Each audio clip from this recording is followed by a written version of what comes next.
¿Y si, en lugar de simplemente contarte una historia, te invitara a ser parte de un viaje? No estoy aquí para traerte una certeza.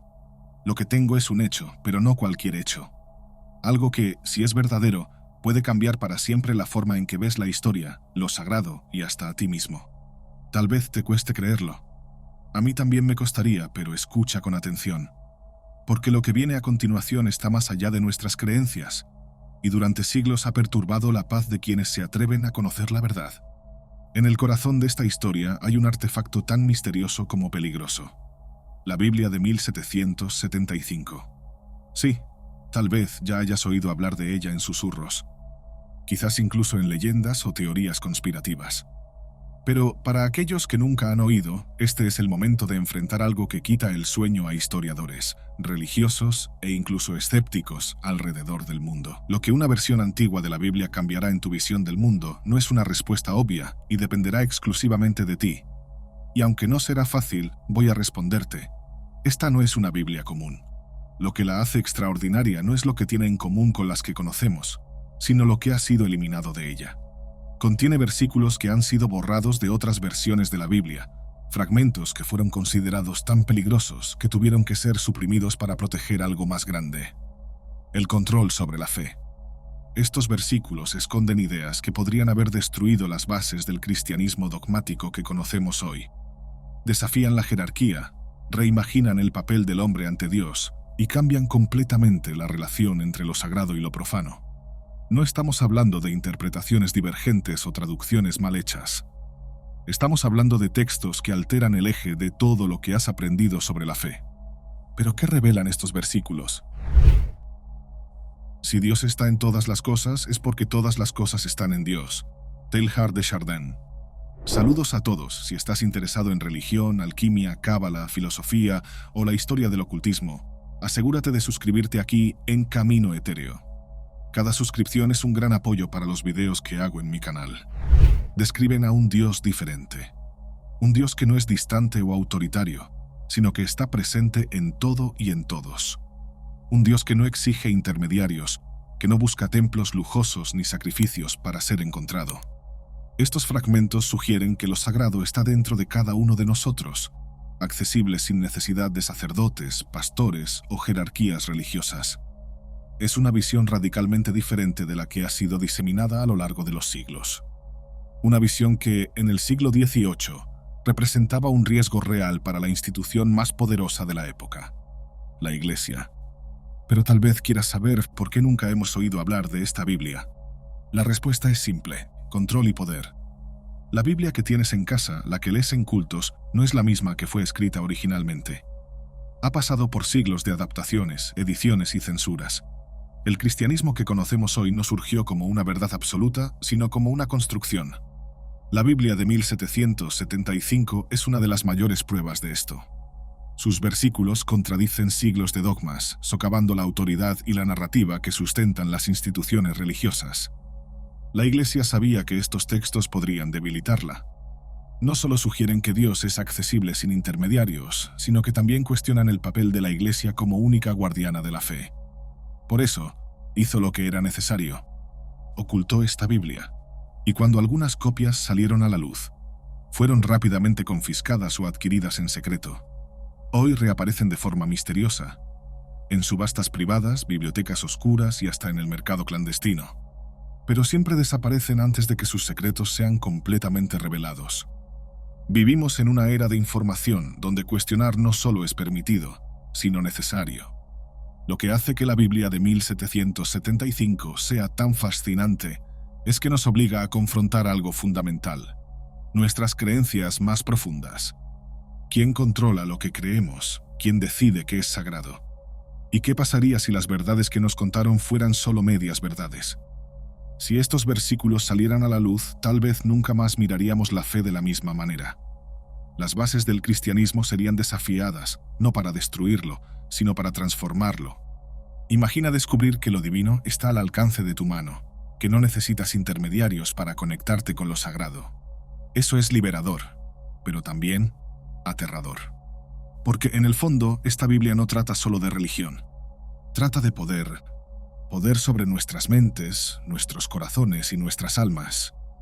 La pregunta no es solo qué contiene, sino por qué se ha hecho tanto esfuerzo para mantenerla oculta. Si todo lo que sabes sobre la fe pudiera ser transformado, ¿tendrías el valor de enfrentar lo que viene a continuación? Porque, tal vez, lo que buscamos en la Biblia de 1775 no sean solo respuestas. Lo que buscamos es algo que siempre ha estado al alcance de nuestras manos: la libertad de creer. Y ahora te devuelvo la pregunta: ¿crees? ¿O seguirás aceptando las respuestas que te dieron sin nunca cuestionar? Porque la Biblia no fue escrita por hombres elegidos a dedo por Dios. Quien decidió qué estaría en ese libro no fue Jesucristo, ni tampoco sus discípulos. Fueron hombres reunidos en concilios, que alteraron y moldearon las ideas para preservar sus propias estructuras de poder y sus proyectos de dominio. En aquellos días, lo que era divino, lo que era sagrado o profano, no era definido por fuerzas celestiales, sino por aquellos que deseaban que las personas obedecieran las reglas impuestas por ellos mismos. Piensa en la Iglesia como alguien que remodeló la Biblia, así como un niño lo haría con un castillo de arena. La diferencia es que, en lugar de permitir variaciones, consolidaron una única visión de fe. Las personas comenzaron a creer que esta era la totalidad de lo sagrado, olvidando las innumerables divinidades que permeaban la tierra y representaban lo absoluto para diversos grupos. La Iglesia reestructuró conceptos, adaptó narrativas y transformó personajes en santos, otorgándoles atributos inimaginables.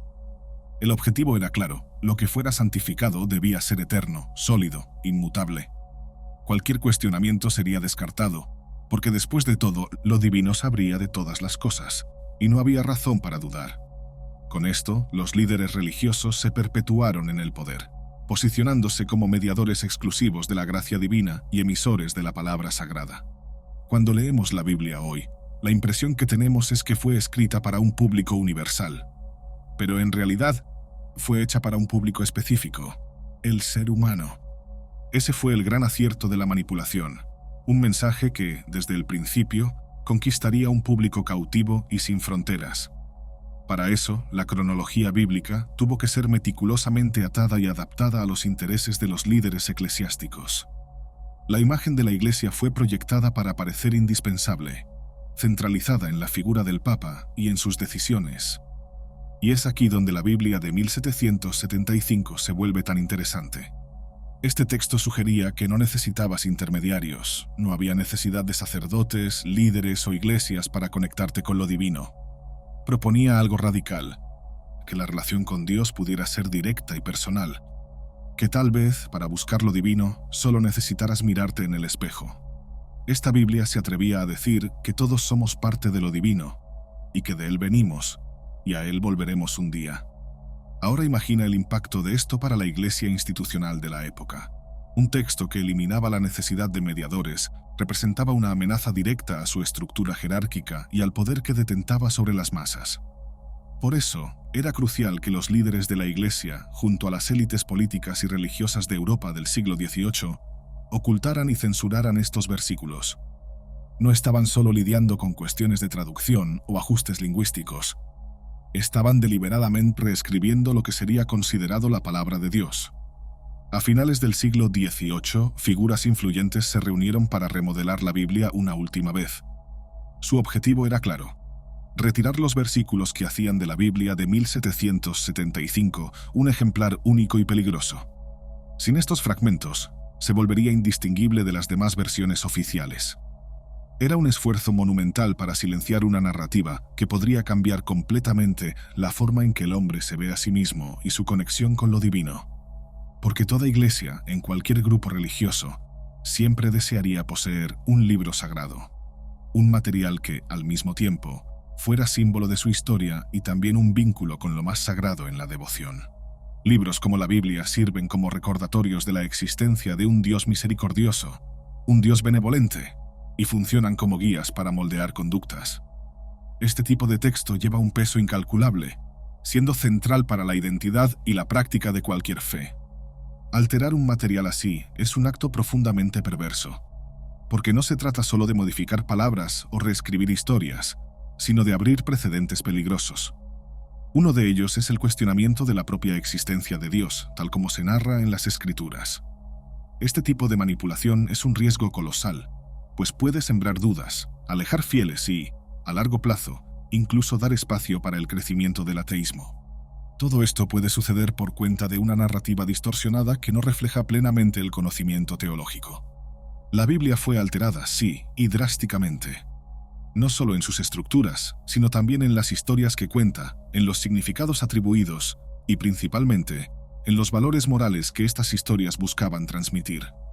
Los cambios no eran solo textuales, sino intencionados, alineados a los intereses de las liderazgos religiosas. Más que eso, también redefinieron las posibilidades de interpretación. Con el paso del tiempo, estas alteraciones comenzaron a volverse insostenibles. ¿Por qué? Primero, porque el analfabetismo, que antes era una barrera, comenzó a disminuir. Las personas empezaron a tener más acceso a la educación, lo que redujo el control de la Iglesia sobre el conocimiento. Y segundo, porque la Iglesia logró consolidar algo aún más poderoso que alterar palabras. Introdujo una nueva forma de interpretar los textos.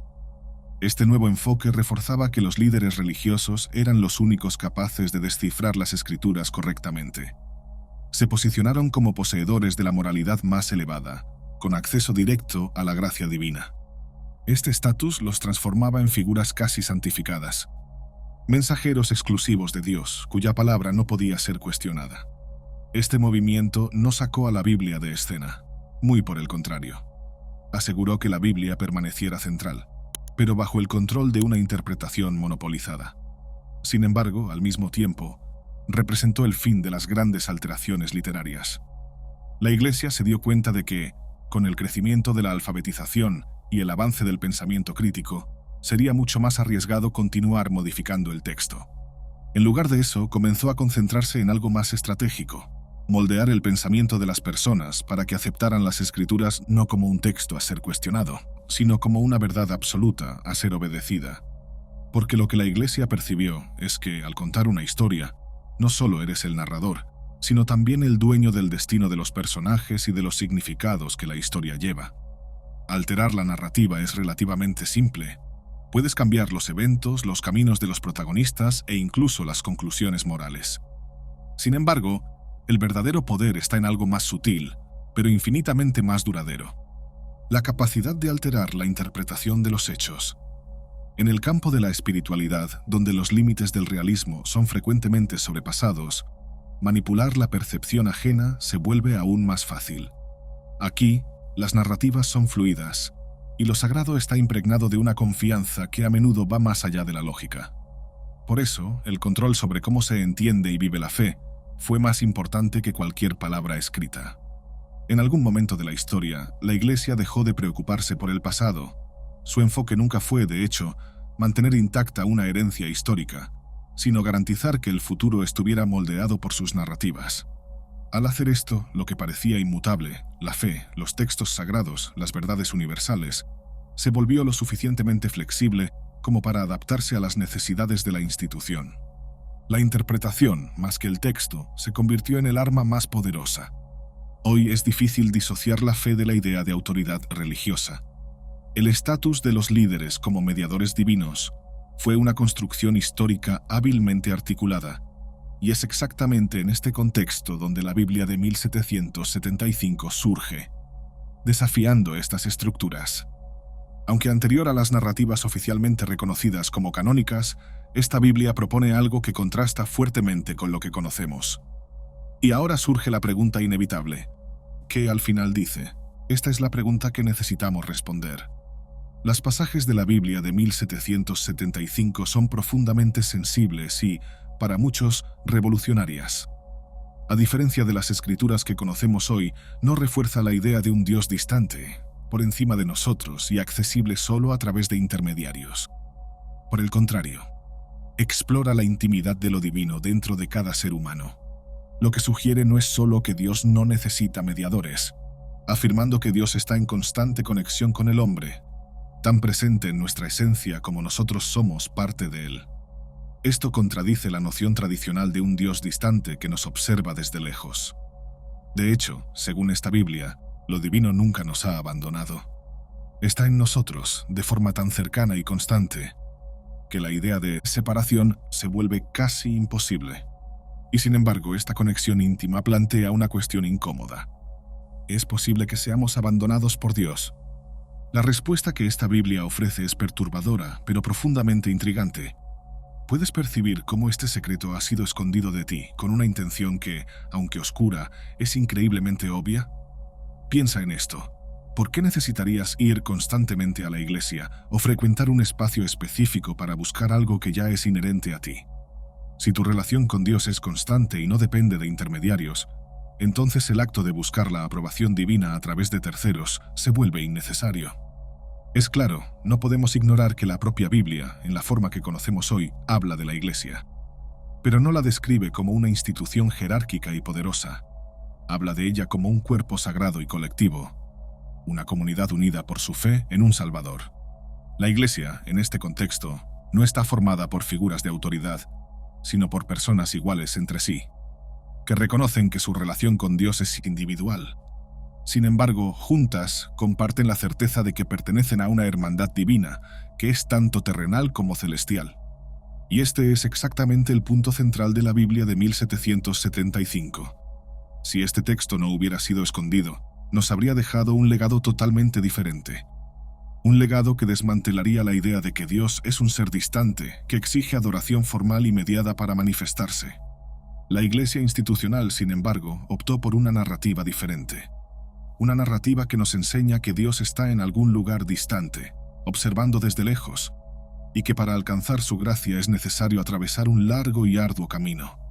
Sin respuestas claras e inmediatas a tus anhelos, terminas aferrándote a las pequeñas sutilezas, a los indicios casi invisibles que parecen ser señales divinas.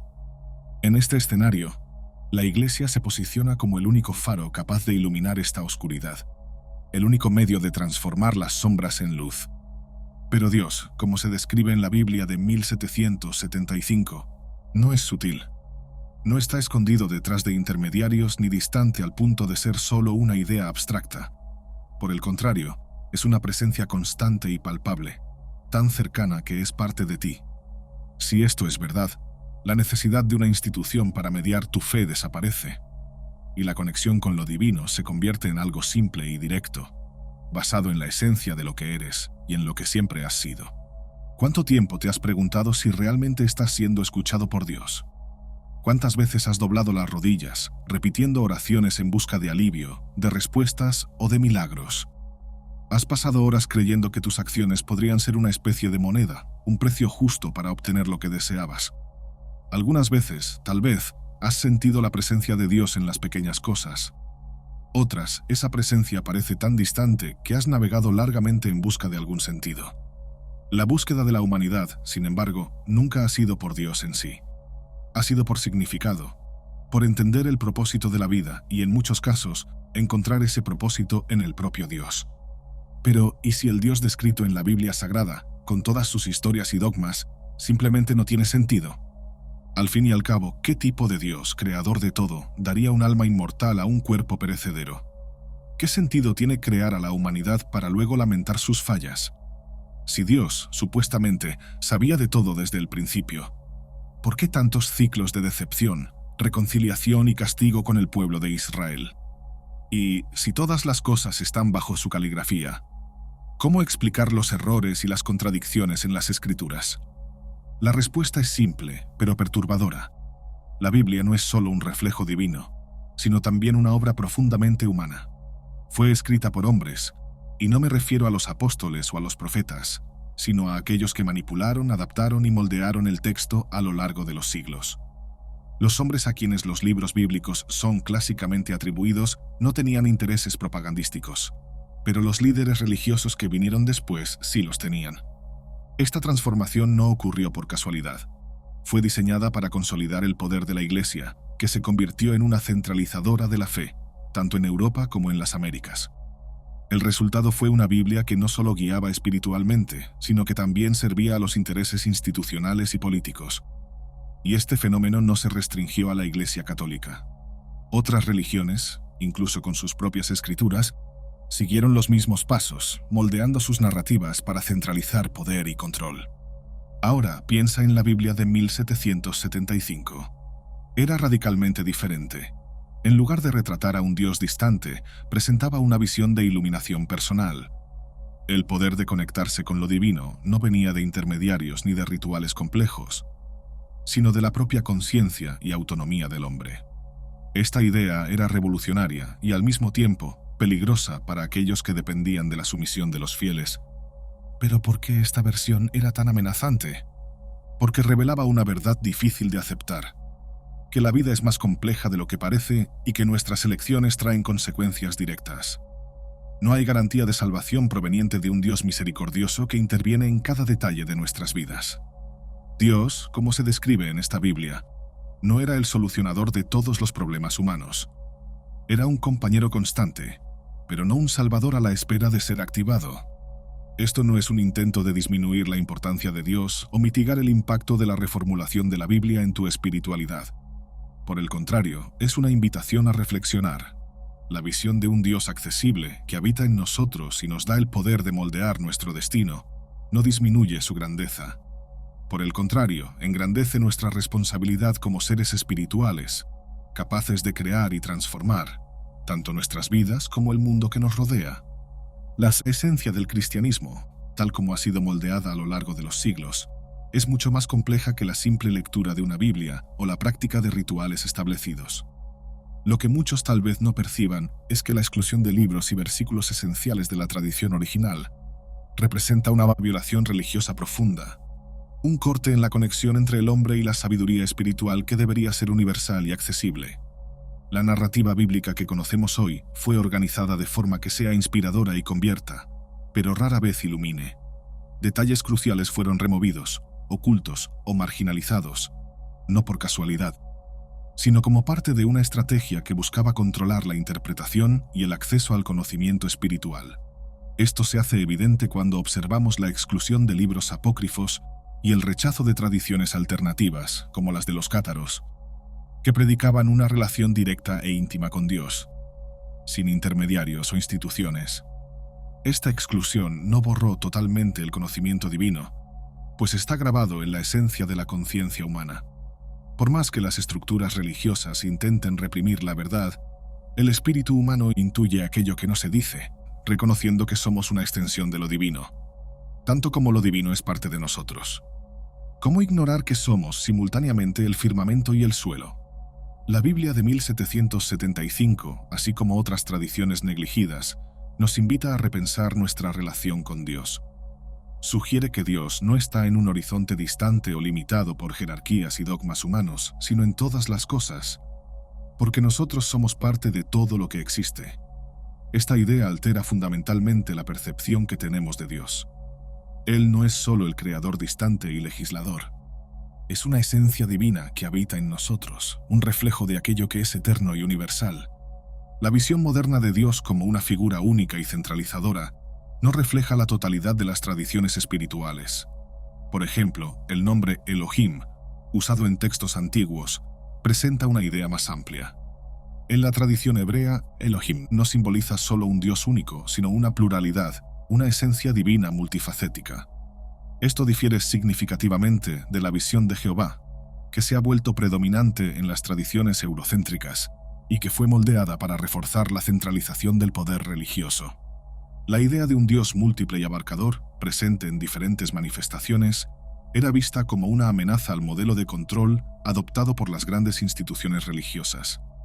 Mientras algunas tradiciones, como las de los cátaros, enfatizaban la espiritualidad íntima e individual, sin la necesidad de intermediarios o jerarquías, el cristianismo institucionalizado optó por una figura de Dios que fuera legislador y punitivo, pues esto facilitaba el control económico, político y social. Los cátaros creían en una conexión directa con Dios, en la simplicidad de una vida en armonía con la naturaleza y en el cultivo de una espiritualidad basada en el amor y la práctica diaria, no en la obediencia ciega a dogmas. Para ellos, Dios no era un juez distante, sino un compañero constante, accesible y cercano. Esta visión desafiaba la estructura de poder de la Iglesia católica, que dependía de diezmos, jerarquías y de la idea de que solo los líderes religiosos podían interpretar los designios divinos. Al defender que el hombre moderno tiene la capacidad de recrear su realidad y que lo divino habita en todas las cosas, Los cátaros provocaban una ruptura en la idea tradicional de Dios.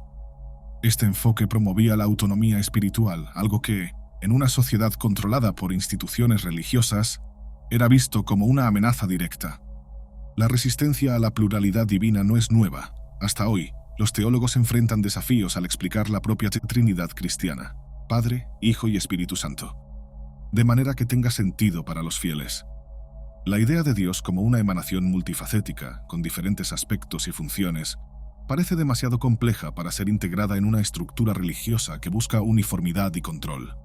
Imagina el impacto de afirmar que Dios puede ser múltiple, no en el sentido de varias entidades separadas, sino como una esencia que se manifiesta en varias formas y en todos los lugares. Esta pluralidad no contradice la unicidad divina, al contrario, la expande. Dios es único, pero múltiple en su manifestación, así como la luz es única, pero se descompone en un espectro de colores. Cuando repensamos a Dios a la luz de tradiciones como la Biblia de 1775, o las enseñanzas de grupos perseguidos como los cátaros, somos invitados a un entendimiento más profundo y liberador. Dios no es una figura distante que exige intermediarios para ser comprendido. Él es accesible, íntimo y parte esencial de quienes somos. Si abandonamos las nociones limitantes de control y miedo, podemos redescubrir la esencia divina como algo presente en todas las cosas, y sobre todo, en nosotros mismos. Tal vez este sea el mayor desafío y la mayor dádiva. Aceptar que Dios no está solo en el cielo, sino en cada acto de creación, en cada elección que hacemos y en la forma en que nos conectamos con el mundo y entre nosotros.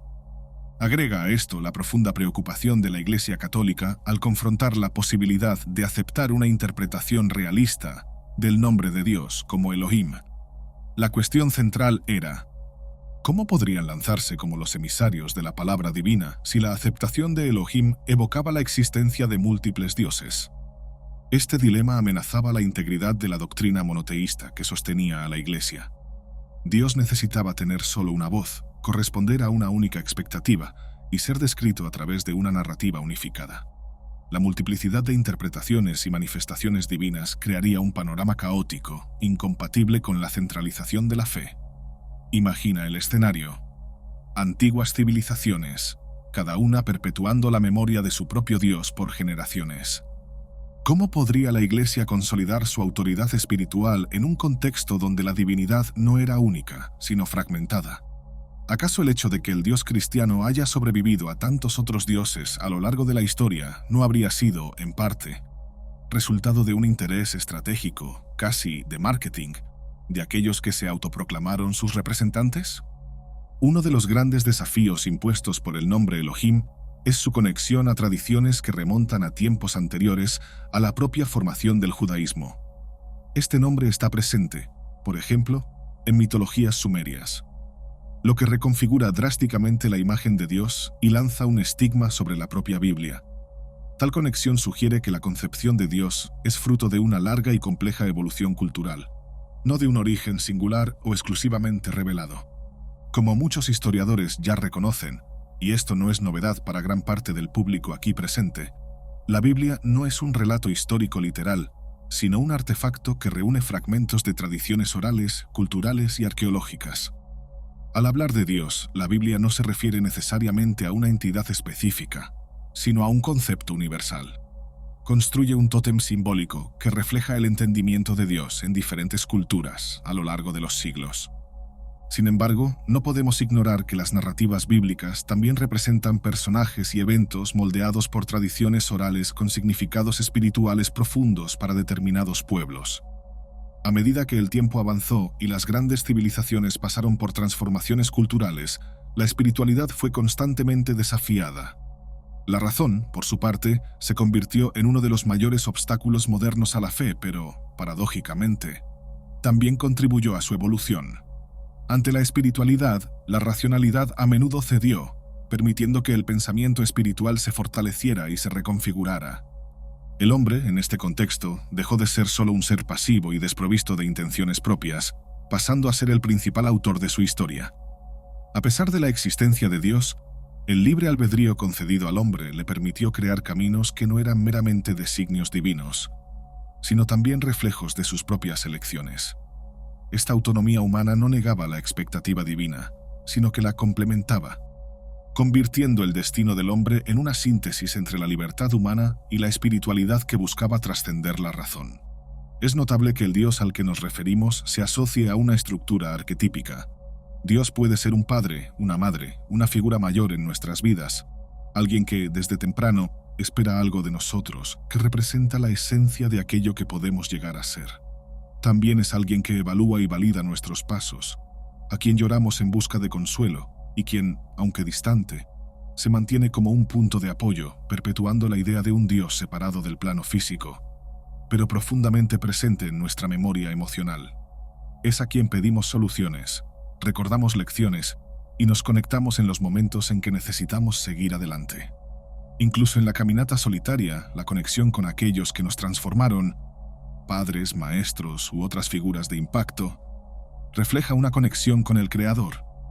Esta idea de Dios como arquetipo se expande aún más al darnos cuenta de que Él, muchas veces, asume papeles incluso para aquellos que no son huérfanos, sino que necesitan una presencia que trascienda lo físico. Cada uno de nosotros parece nacer con esta conexión arquetípica, la presencia de Dios o de alguien que permea toda nuestra existencia, que desea lo mejor para nosotros y que, aunque invisible, guía nuestras acciones. Esta concepción no solo refuerza la idea de Elohim, sino que también se sobrepone a muchas tradiciones religiosas al reconocer que todos poseemos un Dios interno. Esta relación profundamente individual es mucho más esotérica y mística de lo que las instituciones religiosas formalizaron a lo largo de los siglos. Si cada uno lleva en sí un fragmento de la divinidad y nuestra conexión con ella es individual, esto abre espacio para una multiplicidad divina. Dios deja de ser un concepto totalitario, singular y unificado, convirtiéndose en múltiple, reflejado en las partes fragmentadas de cada ser humano. No existe una totalidad absoluta. Somos solo fragmentos de una esencia mayor que buscamos incesantemente. Sin embargo, esta búsqueda, limitada por el plano físico, nunca nos permitirá experimentar a Dios en su completud. La gran jornada del hombre, por lo tanto, no es por la gracia divina o la obediencia ciega, sino por el reconocimiento de que, entre toda la información que llevamos, la más significativa es que Dios funciona como nuestra brújula, una guía inquebrantable que trasciende los intentos físicos de comprensión. La caminata no se cierra en el plano material, y muchas religiones, a lo largo de la historia, aprovecharon este entendimiento para introducir conceptos más amplios como el karma, creando la percepción de que el universo reverbera nuestras acciones en ciclos de consecuencias y respuestas. La verdadera búsqueda no es solo espiritual, sino existencial. Comprender que Dios, en su esencia plural, opera dentro de nosotros y simultáneamente más allá de nosotros. No es solo una figura externa a ser adorada, sino una fuerza interior a ser accedida, desvelada y que nos llama a evolucionar no solo como seres espirituales, sino como seres humanos conectados al todo. Por eso, Elohim presenta una concepción más íntima de Dios al aceptar la diversidad divina y abrir espacio para interpretaciones múltiples. Términos como Señor, por ejemplo, pueden llevar diferentes connotaciones. La primera, ampliamente debatida, está ligada al uso del término por Jesucristo. Diversos historiadores creen que Jesús utilizaba Señor para facilitar la propagación del cristianismo, adaptando sus ideas a las ya existentes en el Antiguo Testamento. Esto era una forma estratégica de hacer que el discurso fuera accesible a los gentiles y extraer un entendimiento unificado de las Escrituras. Por otro lado, hay quienes ven en este término un intento de reconfigurar la relación entre humanidad y divinidad, colocando al ser humano en un lugar de sumisión. Así como un hijo que admira a su padre y de él recibe sermones constantes, o alguien que no debe cuestionar o descuidar su autoridad, esta relación se volvía unilateral y distante. Es una visión que contrasta con la propuesta de intimidad y conexión personal presente en la Biblia de 1775, que buscaba acercar al hombre a Dios de manera más espiritual e individual. La tradición de alterar la Biblia fue, de hecho, impulsada por religiones, especialmente la Iglesia Católica, pero no se limitó a ella. Lo que comenzó como una práctica dogmática se convirtió en una poderosa arma de conversión y control. Durante siglos, la religión fue de gran interés político, exactamente por su capacidad de influir y generar devoción en masa. La influencia religiosa, al exigir donaciones regulares y participación obligatoria, crea una relación que muchos identifican como transaccional, casi económica. En este modelo se cuestiona: ¿qué ofrece la Iglesia a cambio, además de verdades manipuladas sobre la esencia de Dios? La respuesta, muchas veces, reside en la promesa de cuidado divino, siempre que haya lealtad a la institución religiosa. Sin embargo, este intercambio está a menudo envuelto en ilusiones. La idea de que Dios exige contribuciones financieras, obediencia incondicional o incluso que la muerte consciente y acorde con los principios divinos sea la única vía hacia un plano espiritual.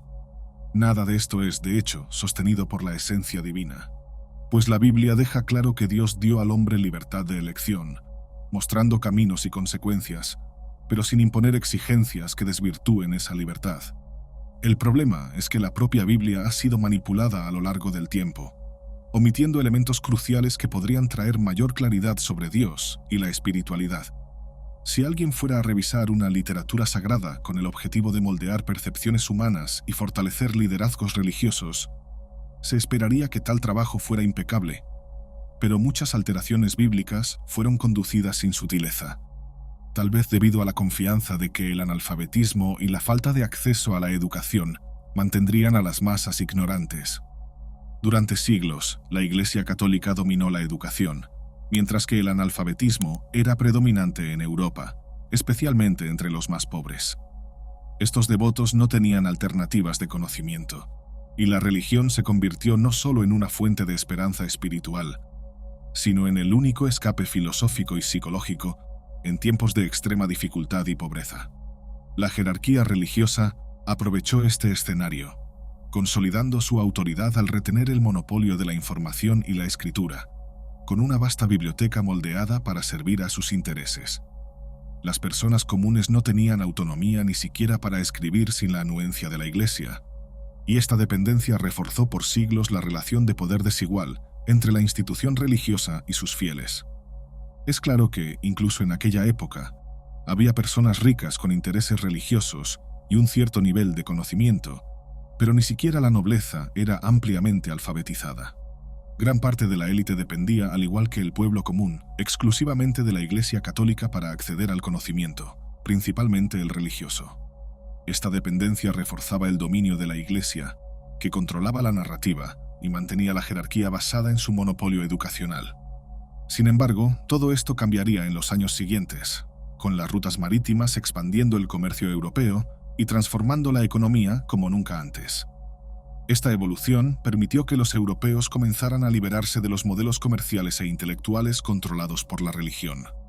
El avance del conocimiento literario y científico impuso nuevos desafíos a la Iglesia Católica.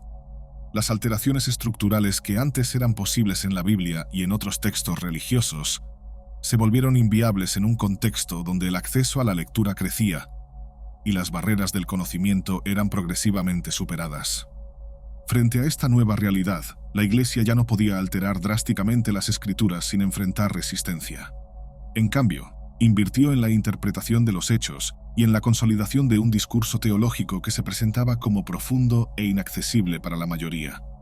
Así, la autoridad comenzó a basarse no solo en el texto, sino en la idea de que la verdadera comprensión de Dios requería años de estudio y una espiritualidad dedicada, algo que solo la Iglesia podía ofrecer.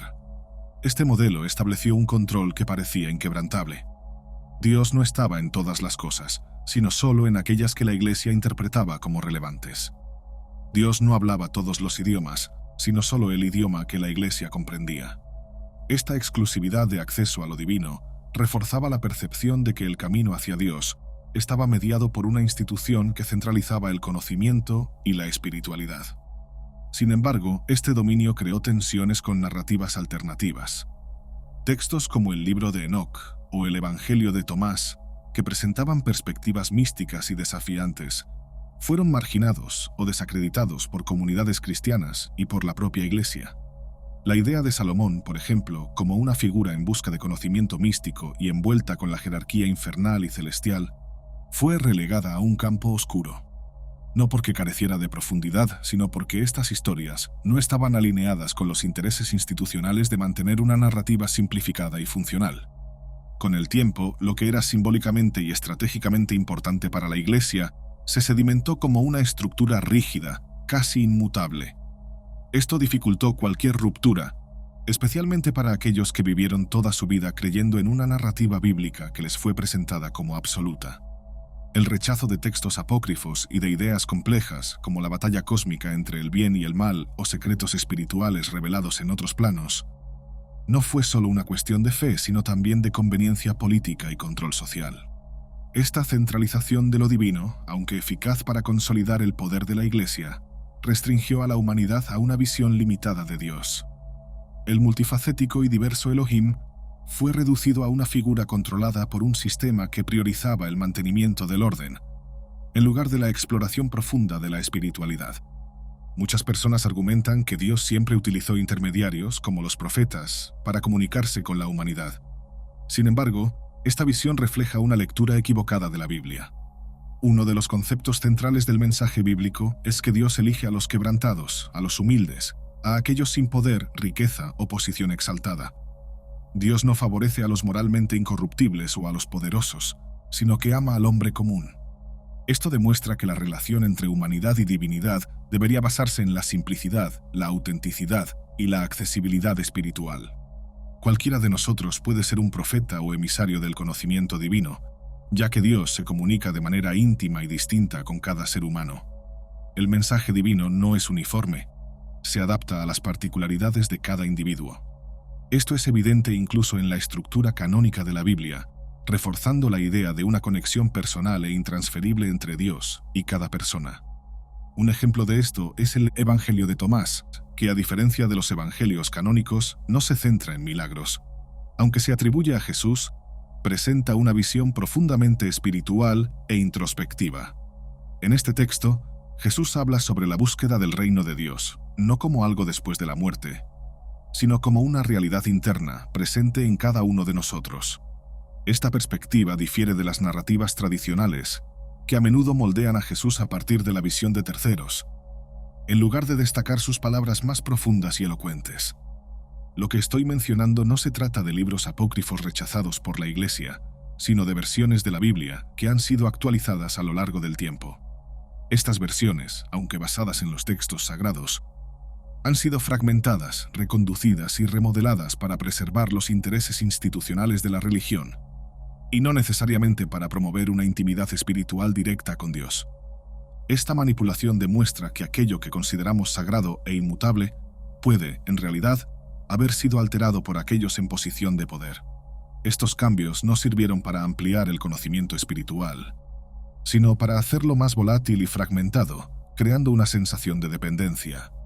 Al oscurecer el verdadero significado de la espiritualidad, las instituciones religiosas ofrecieron un alivio ilusorio para el miedo y la incertidumbre de la humanidad, manteniendo así su liderazgo y control. La oportunidad que tenemos ahora es reconocer estas limitaciones, cuestionar lo que nos fue enseñado y buscar una conexión más verdadera y auténtica con Dios. Una conexión libre de intermediarios y narrativas moldeadas por intereses humanos. Y así, la humanidad pasó décadas creyendo en las verdades que le fueron impuestas, incapaz de cuestionarlas, pues hacerlo sería como cuestionar al propio Dios. Esta creencia ciega, alimentada por una manipulación bien orquestada, consolidó la idea de que ciertas instituciones eran de hecho emisarias divinas, por encima de cualquier sospecha. Pero hoy estoy aquí para decirte que, independientemente de tu fe o de la versión de la Biblia que sigas, nada debe interponerse entre tú y Dios. La búsqueda de la divinidad comienza dentro de ti, en el silencio de tu hogar, en la introspección. Esto no significa que no debas asistir a una iglesia. Después de todo, esta práctica es alentada por las Escrituras. Sin embargo, es esencial comprender que los sermones son solo interpretaciones, no los deseos absolutos de Dios. Hoy has llegado aquí sin saber qué encontrarías, pero saldrás con la oportunidad de reconstruir tus pasos, sin el peso de la duda sobre el camino que debes seguir. Cuando enfrentes desafíos o incertidumbres, no esperes que los cielos se abran o que un líder religioso traiga la respuesta. Recuerda, las grandes respuestas que buscas están dentro de ti. Esta idea es, de hecho, uno de los principales conceptos bíblicos, aunque a menudo oscurecido. La salvación, en la mayor parte de las veces, ocurre en la relación única y personal que construyes con Dios. No está mediada por otros, ni depende de cómo Dios cuida de aquellos a tu alrededor. Es profundamente íntima, individual e imposible de ser manipulada o tercerizada. Por eso es crucial entender que Dios no está en todas las cosas, Él está en una, en ti. Eres la esencia que hace posible todo lo que puede ser visto y vivido. La conexión con Dios no está en rituales o intermediarios, sino en el reconocimiento de lo divino que habita en tu propia existencia.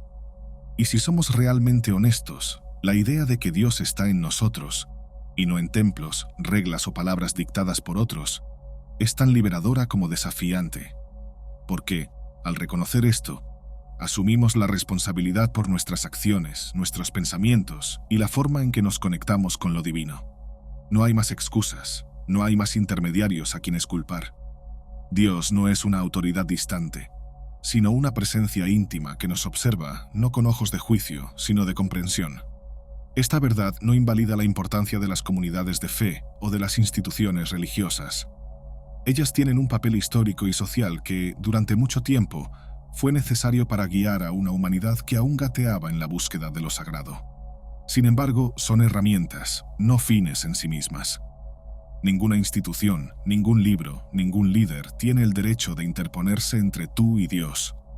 Porque esta relación es un camino que solo tú puedes recorrer, sin mapas o brújulas ajenas, pero con la certeza de que, en el fondo de tu corazón, Dios está allí, esperando. Cuando entiendas que el verdadero templo de Dios es tu propia existencia, te darás cuenta de que toda la narrativa construida para alejarte de esto fue, en el fondo, un reflejo del miedo humano a perder el control sobre lo que es divino. Porque Dios es libertad, y la libertad es un concepto que siempre ha asustado a aquellos que buscan poder sobre los demás. Lo divino no se deja aprisionar por dogmas, doctrinas o interpretaciones humanas. Es vasto, misterioso y sobre todo individual. Hoy tienes la oportunidad de abandonar pesos que no son tuyos, la culpa, el miedo, las dudas impuestas por otros. Ninguno de ellos es requisito para conectarte con Dios. Lo que Él quiere de ti no es perfección ni obediencia ciega. Es sinceridad. Es el coraje de ser quien eres y de aceptar que la esencia de lo divino está en cada elección que haces, en cada paso que das. Así que, al salir de aquí, lleva contigo este mensaje. No estás perdido. Dios está en ti. No está en altares inalcanzables o en palabras dictadas por terceros, sino en aquello que construyes, sientes y vives. Tu viaje es tu testimonio. Y si en algún momento te preguntas dónde está Dios, recuerda, Él está en todo lo que creas con amor, con fe y con la verdad que llevas dentro de ti.